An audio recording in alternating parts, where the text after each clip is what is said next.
I knew something was wrong the moment I opened the front door. It wasn't the silence that had become normal over the past year. It was something else. Something colder. The kind of emptiness that doesn't just fill a house, but replaces it. I stood there for a second, keys still in my hand, replaying the conversation I'd just had at the lawyer's office. My fingers trembled, not from the wind outside, but from what I had learned. At 68, I thought there were no more surprises left in life. I was wrong. I stepped inside slowly. The air smelled different. Sterile. Like a showroom, not a home. My home. Or, at least, it used to be. I placed my coat on the hook and glanced toward the hallway table, the one that had held decades of memories. My wedding photo was gone. The picture of me holding my daughter, as a baby, gone too. In their place stood glossy, modern frames. My daughter, Lily, smiling in expensive dresses. Her fiancé, Mark, beside her. Perfect. Polished. Untouchable. Like I had never existed. My chest tightened, but I forced myself to walk further inside. Maybe I was overreacting. Maybe she had just rearranged things. That's when I saw it. My portrait. The one my late husband had commissioned years ago. Silver frame. Carefully chosen. Something he said captured the strength in my eyes. It was in the trash. The glass was cracked, and there was a note taped across it. My hands shook as I picked it up. Only family lives here now. I read it twice, then a third time, just to be sure my eyes weren't betraying me. Only family. A strange numbness spread through me. I carried her for 9 months. I raised her. I worked night shifts as a nurse so she could go to private school, dance classes, college. And now I wasn't family. Back already? Her voice came from behind me. I didn't turn immediately. I couldn't trust what would come out of my mouth if I did. I see you found it, she added. I slowly faced her. Lily stood in the doorway, arms crossed, dressed like she had stepped out of a magazine. Perfect hair. Perfect makeup. Perfect indifference. Why? I asked quietly. She sighed, as if I had asked something exhausting. Mark and I talked, she said. This house needs to reflect our life now. Our life, not ours. The distinction was clear. I've lived here for 34 years, I replied, my voice steadier than I felt. And things have changed, she cut in. Dad's gone. We're building something new. Mark appeared behind her, placing a hand on her shoulder like he was protecting something fragile. Mrs. Carter, he said in that overly calm tone people use when delivering bad news. We think it might be time for you to consider other options. Other options. I almost laughed. This is my home, I said. But even I could hear how weak it sounded. Lily smiled slightly. Not warmly, not kindly, just politely dismissive. Be realistic, Mom, she said. This house is worth a fortune now. It doesn't make sense for one elderly woman to stay here alone. Elderly woman. Not mother. Not family. Just an inconvenience. Mark pulled out his phone. We've looked at some communities, he said. Very nice places. Activities, social groups. People your own age, Lily added. Really stared, trying to find the little girl who used to crawl into my bed during thunderstorms. The teenager who cried when I missed her recital because of work. The young woman who once promised, I'll always take care of you. She was gone. In her place stood someone I didn't recognize. I need some air, I said. I walked past them before they could respond. Outside, the evening air hit my face, sharp and grounding. The sky was turning gray, leaves trembling in the wind. Behind me, I could hear them whispering, planning, deciding, like I wasn't even part of the conversation. They had no idea what I had learned that afternoon. No idea about the envelope in my bag. No idea about the keys. And for the first time in months, I felt something unexpected. Hope. That night, I lay in bed staring at the ceiling. Their voices carried easily through the walls. They need to move her soon, Mark said. The sooner, the better. I know, Lily replied. I just don't want her making a scene. A scene. I closed my eyes. She was so dramatic when Dad died, Lily continued. It was embarrassing. Embarrassing. 43 years of marriage. And my grief had embarrassed her. I reached into the drawer beside my bed and pulled out the envelope. Heavy paper. Gold lettering. Inside were 3 things. A deed. 2 keys. And a letter. I unfolded it slowly. My dearest Ella, if you're reading this, then the time has come. My breath caught. It was my mother's handwriting. She had been gone for years. And yet, somehow she was speaking to me now. The letter revealed something I never expected. A house. A small property, far from the city. Hidden. Protected. Meaning. She had prepared it years ago. For the day you might need to walk away, she wrote. My hands trembled as I read. She had seen something I hadn't. Understood something I refused to accept. Sometimes, the greatest act of love is leaving. The next morning, Lily barely looked at me. I'm meeting Mark's mother today, she said. We'll finalize options for your move. My move, I repeated. Yes, she said, already distracted. We'll talk tonight. I won't be here tonight, I said. That got her attention. What do you mean? I have things to take care of. She narrowed her eyes, studying me. For a moment, I thought she might see it. The change. But she didn't. Fine, she said. But we're not done discussing this. No, we weren't. But not in the way she thought. After she left, I sat alone in the quiet house. But this time, it didn't feel empty. It felt temporary. I packed a small bag. Clothes. Medication. A few photographs. Everything else stayed behind. Because suddenly, none of it mattered. The drive took less than an hour. But it felt like crossing into another life. When I finally saw the house, I stopped breathing. Small. White. Blue shutters. Surrounded by trees. Peaceful. Meaning. I stepped inside. And for the first time in months, I felt like I could breathe again.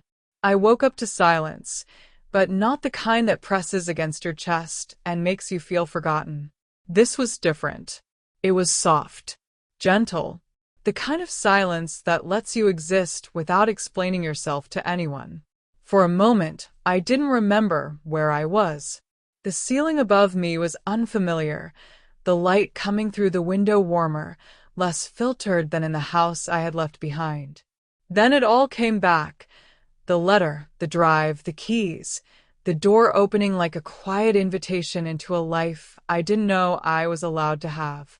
I sat up slowly, half expecting the heaviness to return. The dread. The anxiety. The constant awareness that I was unwanted in my own home. But it didn't come. Instead, there was only stillness. Real stillness. I walked into the small kitchen and made coffee. The cabinets were simple, the counters clean, everything exactly where it needed to be. No unnecessary luxury. No performance. Just function. Just peace. I carried the mug to the window and stood there, watching the morning unfold, sunlight slipping through the trees, leaves moving gently in the breeze, a pair of birds arguing somewhere in the distance. Then I remembered my phone. I had left it on the nightstand. When I picked it up, the screen lit up with missed calls. 11. All from Lily. Several messages. The last one read, "Mom, this isn't funny. Call me now." I stared at the words for a long moment. Not worry. Not concern. Not "are you okay?" Control. I turned the phone off. The silence returned instantly, as if the world itself approved of the decision. I spent the next hour exploring the cottage properly. Every room felt intentional, as if someone had prepared it not just for living, but for healing. The bedroom held a small desk, the same one I had opened the night before. The living room had a stone fireplace and a chair that looked like it had been waiting for someone to finally sit in it and rest. My mother had known. Somehow, she had known exactly what I would need. Around mid-morning, I made a decision. I couldn't just disappear without finishing what needed to be done. So I got into the car and drove back. The house looked the same from the outside. Large, impressive, immaculate. The kind of place people admired without ever asking what it felt like to live inside it. But this time when I stepped in, it didn't feel like home. It felt like a place I used to belong to. Lily wasn't there. Neither was Mark. The silence inside was hollow again, but now I understood the difference. This silence wasn't peaceful. It was empty. I moved through the room slowly, seeing everything clearly for the first time. The expensive furniture, the polished surfaces, the absence of anything real. Even the air felt staged. I went upstairs and began packing. Not everything, just what mattered. My clothes, my husband's watch, the jewelry box my mother had given me when I turned 16.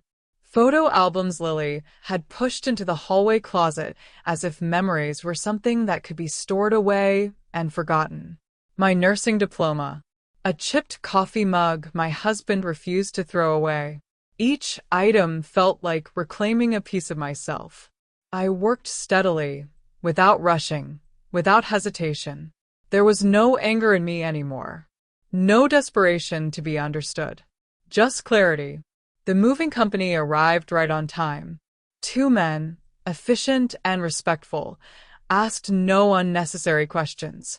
They carried my life out of that house in quiet trips, loading everything into the truck as if they understood that this wasn't just a move, it was an ending.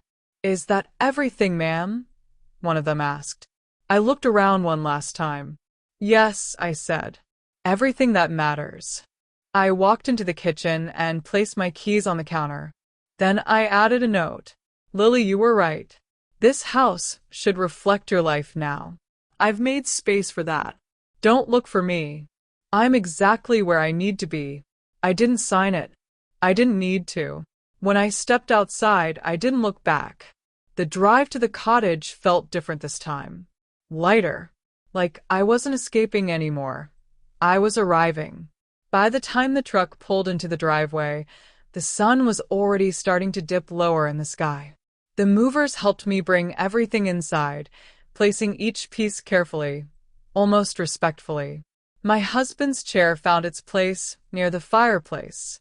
The photo albums went onto the small table. The house began to feel lived in, not decorated. Lived in. After they left, I made a simple dinner. Nothing special, just something warm. I sat at the small table, eating slowly, watching the light outside fade into soft gold. And then, Headlights. a car pulled into the driveway. My chest tightened, but not from fear, from recognition. I already knew who it was. The door slammed, then another. Footsteps. Fast. Angry. A sharp knock. Mom. "I know you're in there." "Lily." I didn't move. The knocking grew louder. "Open the door right now." I took another bite of my dinner. "Ella," she shouted, her voice cracking. "If you don't open this door, I swear I'll call the police." I stood up slowly and walked toward the door, but I didn't open it. "For what?" I asked calmly, sitting in my own house. Silence. Then whispering. Mark's voice, lower, trying to calm her down. "What is this place?" Lily demanded. "How did you even find it?" "It's mine," I said. Another pause. I could almost hear her thinking, trying to rearrange reality into something that made sense for her. "We need to talk," Mark said, stepping closer to the door. "This is sudden." No. Irraplia. "It's not." "Mom, please." Lily's voice softened slightly. "Just come home. We can fix this." I almost smiled. Fix. as if this had been a misunderstanding. "This is my home now," I said. "But what about the house?" she snapped. "What about everything we planned?" There it was. Not you. Not us. The house. "I left it for you," I said. "Isn't that what you wanted?" Silence fell again. Then I heard it. A sharp inhale. Tears. But not the kind that come from love. The kind that come from losing something valuable. "You can't just disappear," she cried. "What will people think?" "They'll think you're an adult," I said quietly. "Living your life." "Listen," Mark added. "We can talk properly." No. The word came easily, naturally. No more discussions. "You made your choice." The silence that followed was heavy. Then Lily's voice changed again, colder this time. Fine, she said. "Stay here. But don't expect me to come running when you need help." I leaned against the door, listening. "I won't," I said. More silence. Then footsteps. Car doors. The engine starting. And just like that, they were gone. I returned to the table and finished my dinner. No shaking hands. No racing thoughts. Just calm. That night, I changed my phone number. The next morning, I updated my address, my accounts, my records. One by one, I removed every thread that connected me to the life I had left behind. Not out of anger, but out of necessity, because for the first time in decades, I was choosing myself. 3 weeks passed before I realized I was no longer waiting for something to go wrong. At first, I kept expecting it. The sudden phone call, the knock at the door, the familiar weight of guilt creeping back in, but nothing came. Instead, my days began to settle into a rhythm so natural it almost felt unfamiliar, like trying on a life that had always been mine but never worn. I woke up early, not because I had to, but because I wanted to. The sunlight in the cottage didn't force its way in like it used to through heavy curtains in the old house. It slipped in gently, as if asking permission.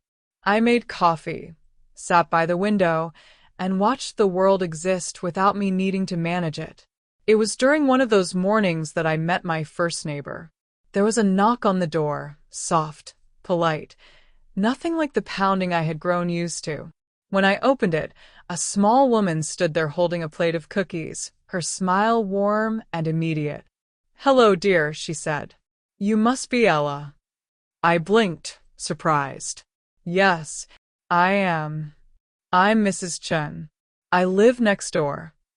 She stepped in as if we had known each other for years, placing the plate gently on my kitchen table. "Your mother spoke about you often." That stopped me. "My mother?" I repeated. Mrs. Chen nodded, settling into a chair. "Oh, yes. She visited quite a bit before she passed. Always said you worked too hard. Said you gave too much to people who didn't deserve it." I sat down slowly across from her, my chest tightening, not with pain this time, but with something softer, recognition. "She prepared this place," Mrs. Chen continued, gesturing around. "Made sure everything would be ready, just in case." Just in case. I let those words settle. We talked for over an hour. About the neighborhood, about the trees that turned gold in the fall, about the quiet routines of people who lived here not to impress anyone, but simply to live.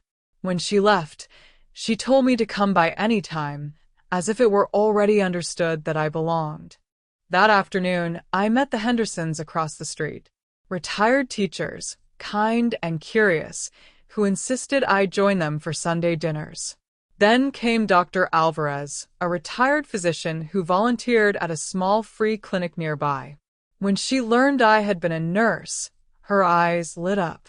"We could use someone like you," she said. "Only if you want to, of course. Only if I wanted to." The idea felt almost foreign, but I said yes. And for the first time in a long time, I felt useful, not obligated, not expected, but genuinely needed. Days turned into weeks. The clinic became part of my routine. It wasn't glamorous. It wasn't perfect, but it was real. People came in with real problems, real gratitude, real stories. No one cared about appearances or status. They cared about being seen, being helped, Being treated like they mattered. and so did I. One evening, after a long but satisfying day, I returned to the cottage and decided to organize the desk in the bedroom. It was something I had been putting off, not out of laziness, but because some part of me knew there was more waiting to be discovered. I was right. At the back of the drawer, beneath neatly stacked papers, I found another envelope. My name was written on it. In my mother's handwriting, my heart began to beat faster as I opened it. My dearest Ella, if you are reading this, then you have stayed. I hoped you would. I sat down on the bed, already feeling the weight of her words. By now, you've likely met the neighbors. I chose them carefully, just as I chose this place for you. You needed people who understand kindness without expecting anything in return. Tears blurred my vision. She had known everything, but there is more. The cottage is only part of what I've left for you. There is something behind the property, something I believe you are ready for now. I stood up immediately, letter still in hand. My eyes moved toward the back window, toward the land I had barely explored. The rest of the letter gave simple instructions. A gate, A key. a place waiting. I found the key exactly where she said it would be, hidden in a small compartment at the bottom of the desk. It was smaller than the others, delicate, almost symbolic. A tag hung from it. Future. I stepped outside. The air was cooler now, the afternoon drifting toward evening. I walked slowly across the yard, noticing for the first time how far the land extended. The cottage sat slightly elevated, the ground sloping gently toward a line of trees. Near the edge, almost hidden beneath vines and branches, I saw it. A gate.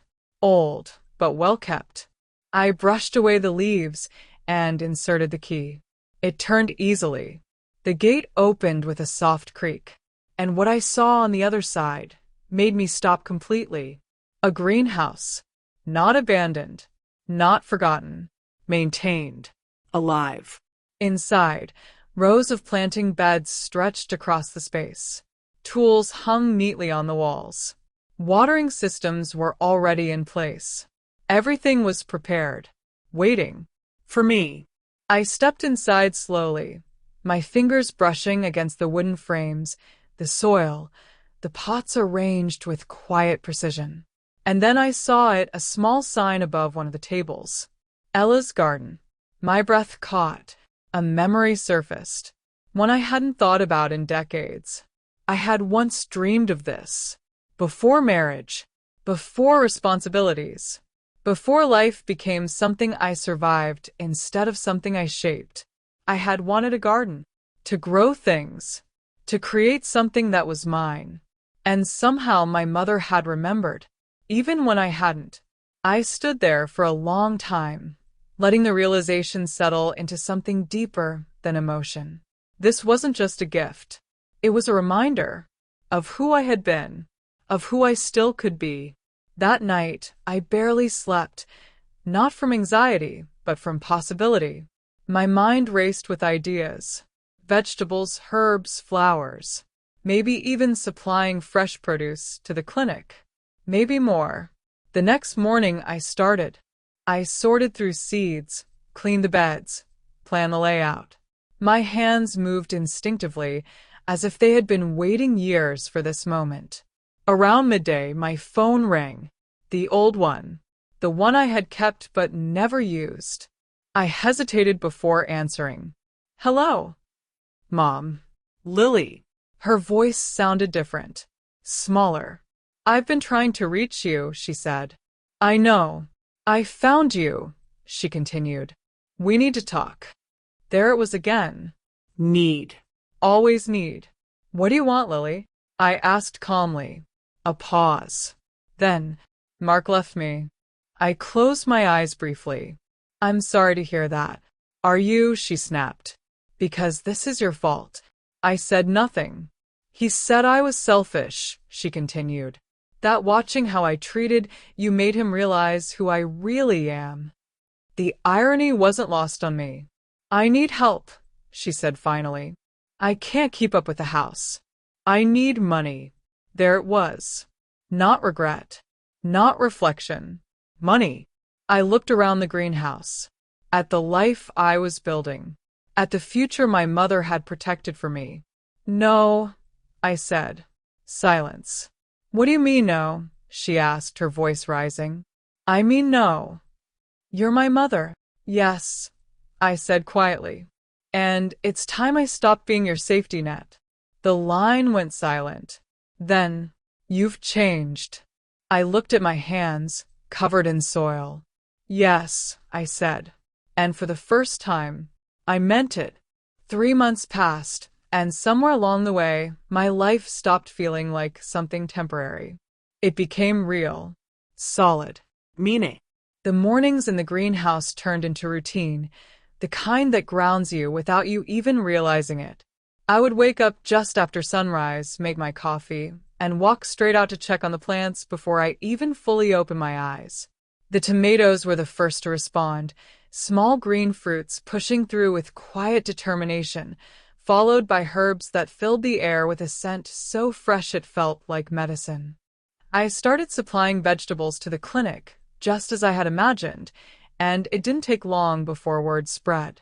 A small cafe in town asked if I could provide them with fresh produce twice a week.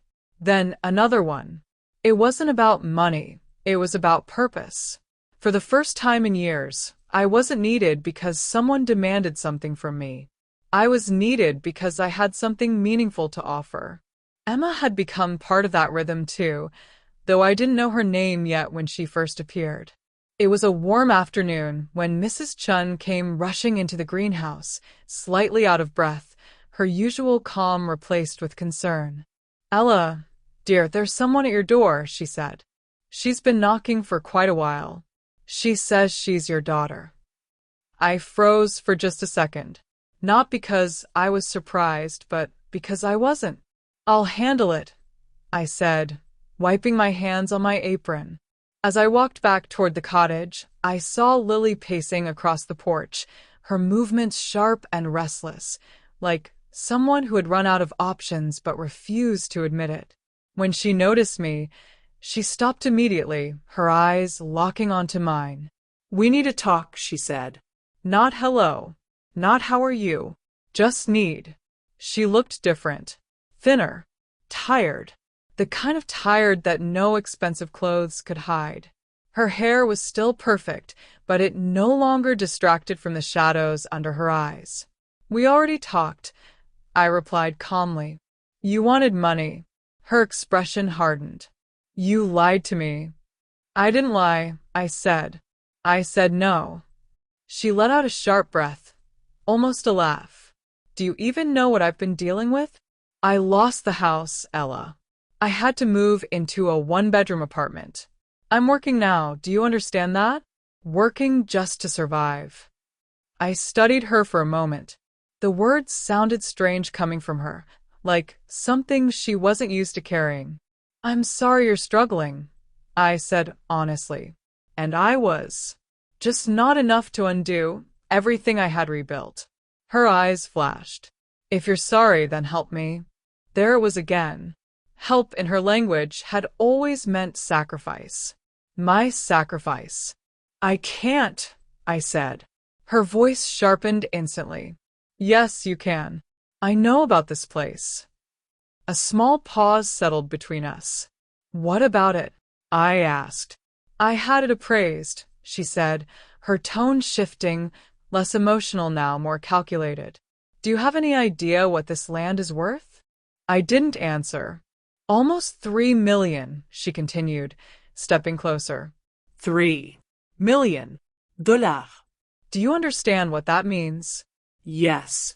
I did, but not in the way she did.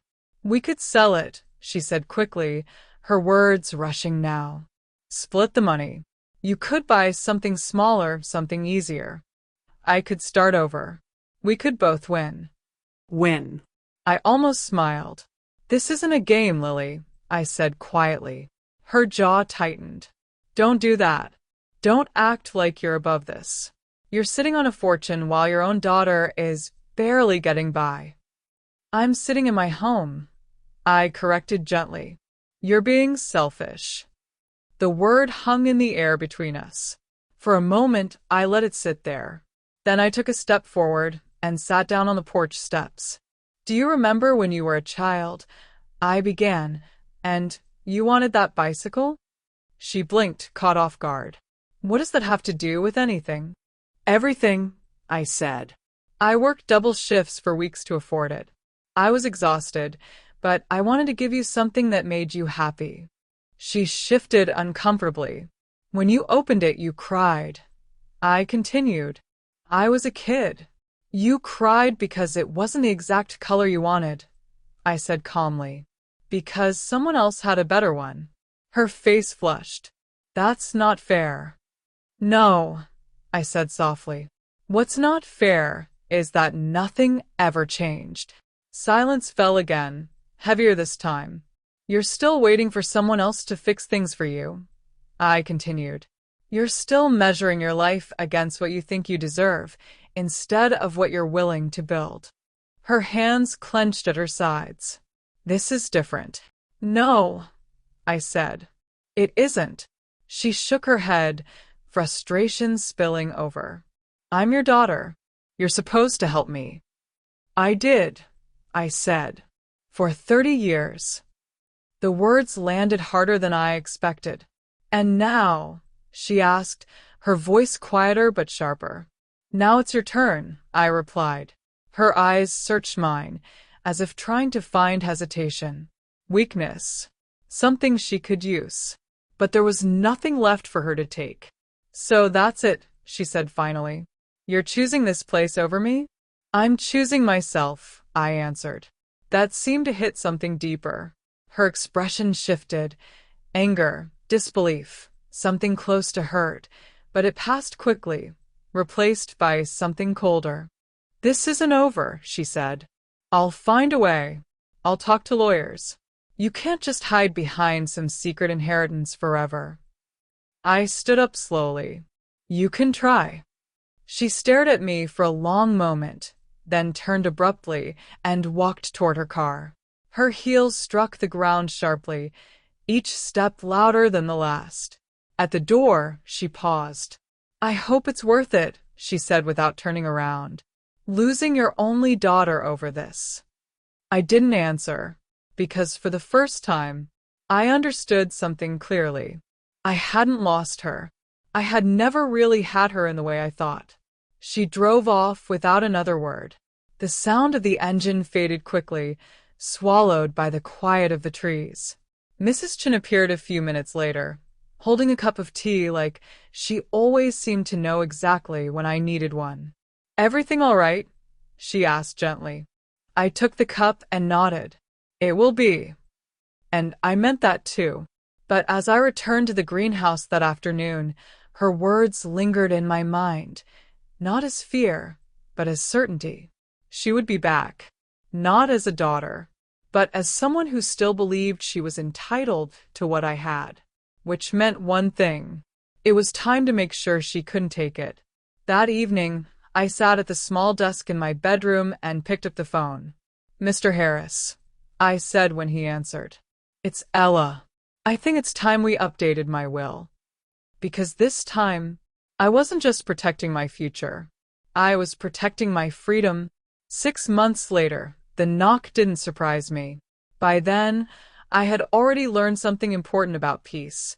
It doesn't mean the storm never comes back. It means you're no longer afraid when it does. I was in the greenhouse when Mrs. Chin appeared again, though this time, she didn't look worried, just prepared. There's a man at your door, she said. Suit. Serious face. I think it's official. I nodded slowly, setting down the basket of tomatoes I had just picked. Thank you, I said. I already knew what this was, and I had been waiting for it. The man introduced himself as a process server. Polite. Efficient. No unnecessary words. He handed me a thick envelope, asked me to confirm my name, and left just as quickly as he arrived. I didn't open it right away. Instead, I made myself a cup of coffee and sat down in the chair by the window. The same chair where I had first begun to feel like myself again. Only then did I slide my finger under the seal and unfold the papers inside. Legal language. Cold. Precise. Familiar. Lily was contesting the inheritance, claiming manipulation, claiming unfair distribution, claiming what she called her rightful share. I read it all the way through without stopping, then placed the papers neatly on the table beside me. No anger. No sok. Just confirmation. She had done exactly what I knew she would. That afternoon, Mr. Harris arrived. He carried a briefcase and the same calm confidence he had shown the day I first learned about my mother's plan. He didn't look worried. If anything, he looked mildly amused. "She doesn't have a case," he said after reviewing the documents. "Your mother was extremely thorough. Every detail documented. Every condition legally secured." I nodded. "But there's always a but," he said, sitting across from me. "She can drag this out. Make it expensive. Make it exhausting." I leaned back slightly. "Or—" He studied me for a moment, then opened his briefcase and pulled out another set of documents. "Or we follow your mother's contingency plan." That got my attention. "Contingency?" I repeated. He slid the papers toward me. She anticipated this exact situation. Of course she had. I began reading, and with every line, I felt something shift inside me. Not just relief, but something deeper. Respect. Awe. If anyone challenged the will within 5 years, half of the estate's value would be donated. Not lost. Not wasted. Given. To the clinic. To the food programs. To the people who actually needed it. The remaining half would stay with me, but the property itself could never be sold. Protected. Forever. I looked up slowly. "She thought of everything," I said. Mr. Harris smiled slightly. "Your mother didn't believe in leaving things to chance." I let out a quiet breath. "How soon can we activate it?" I asked. "Immediately," he replied. "Once we file, your daughter will be notified within days." I didn't hesitate. "Do it." 3 days later, my phone rang. My new number. The one only a handful of people had. I stared at the screen for a moment before answering. "Hello. What did you do?" Lily's voice was sharp, but beneath it something else. Panic. "I followed the terms of the will," I said calmly. "You're giving it away," she snapped. "Half of it. Do you even understand what you're doing?" "Yes," I replied. "Do you?" Silence. Then, "That money is mine too," she said, her voice tightening. "I deserve it." "Based on what?" I asked quietly. "I'm your daughter." There it was again. The same argument. The same belief. As if being my daughter automatically entitled her to everything I had. "You're my daughter," I said slowly. "Not my investment." She didn't respond immediately. And when she did, her voice had changed. Smaller. "I don't understand," she said. "Why are you doing this to me?" The question hit harder than the accusations, because for the first time, she sounded lost. Not angry, not demanding. Lost. "I'm not doing anything to you," I said gently. "I'm just not fixing it for you anymore." "But we're family," she whispered. I closed my eyes briefly. "We were," I said. The silence stretched. Long. Heavy. Then she spoke again, softer than I had ever heard her. "You really don't care what happens to me?" I opened my eyes and looked out the window, at the garden, at the life I had built piece by piece. "I care," I said. "Just not in the way you want me to." Another pause. Then, "So that's it?" she asked. "That's it." The line went dead. 2 weeks later, everything was finalized. The funds were transferred exactly as my mother had planned. The clinic expanded almost immediately. New equipment, more staff, more patients helped. The food program doubled its reach. I saw it firsthand. The difference, the impact. And for the first time, I understood something clearly. Money wasn't power. Choice was. And I had finally chosen correctly. Life continued. But something inside me had changed again. Not dramatically. Not suddenly. Just settled. I began traveling. Not far at first. Small places. Quiet places. Then further. I saw gardens I had only read about. Walked through markets filled with colors and sounds that reminded me how large the world really was. And every time I returned to the cottage, it still felt like home. Unchanged. Unthreatened. Safe. One evening, as I was watering the garden, a car pulled into the driveway. For a moment, I felt that familiar tension. But it wasn't Lily. A young woman stepped out.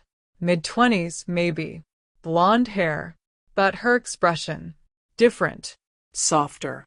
She walked toward me slowly, as if unsure whether she should be there. "Are you Ella?" she asked.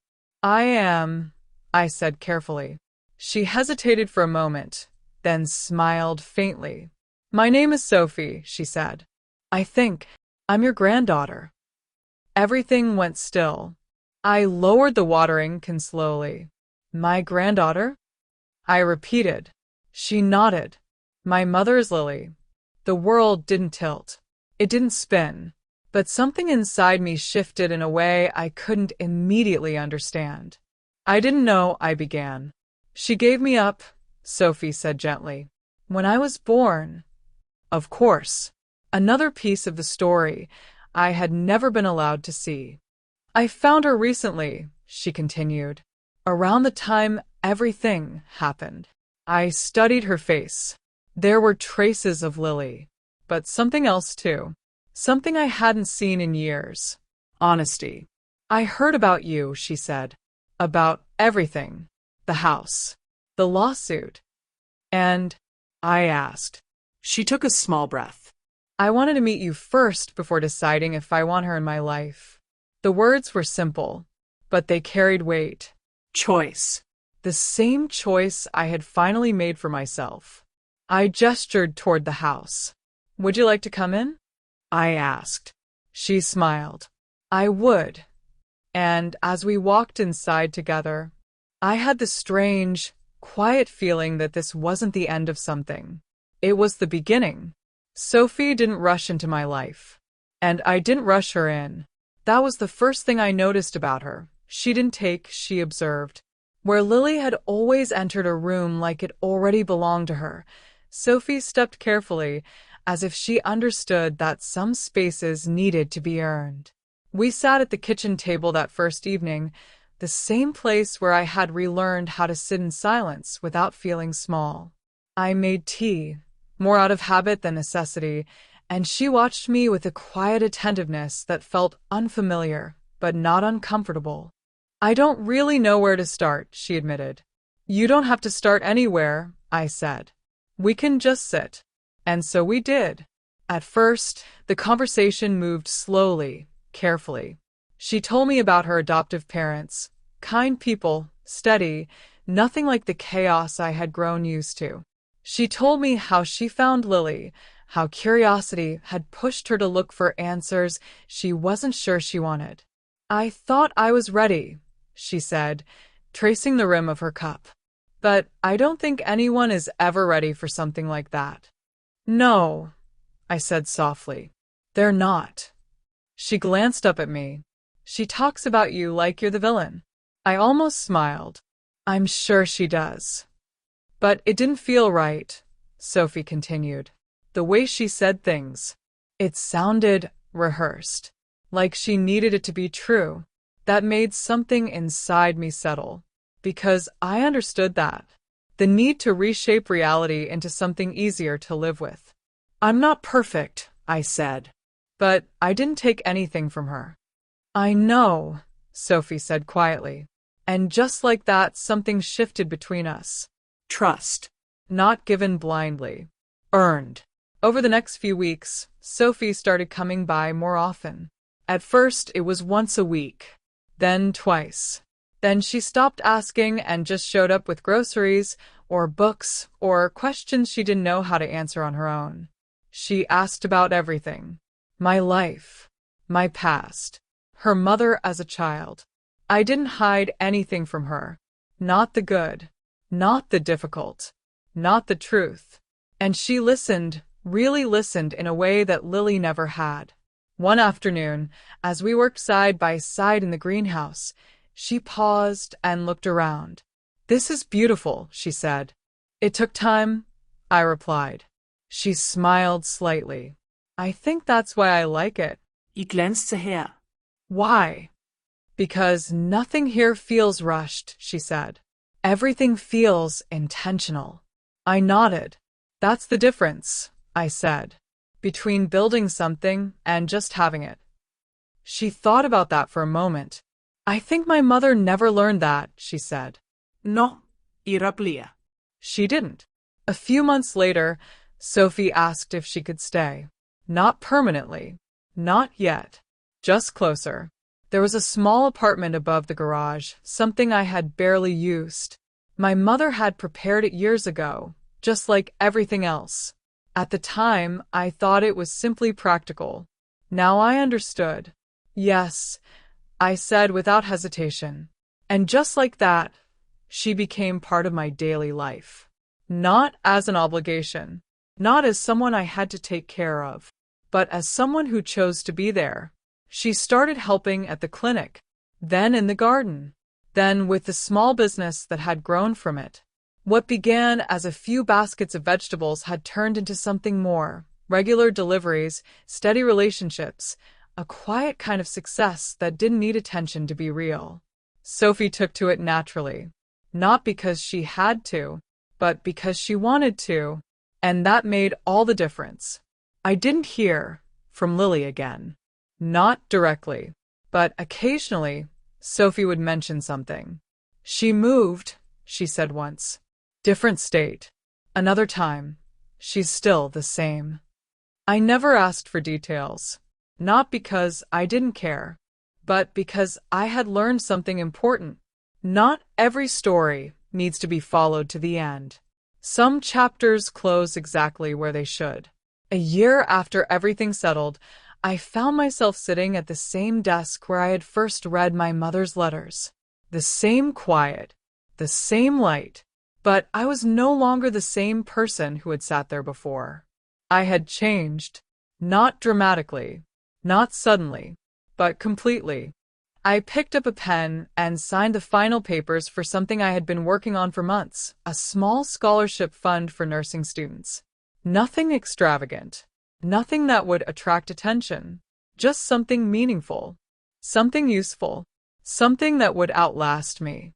As I placed the pen down, I thought about my mother, about everything she had done, not just the house, not just the money, but the understanding, the foresight, the quiet decision to protect me from something I didn't even realize was destroying me.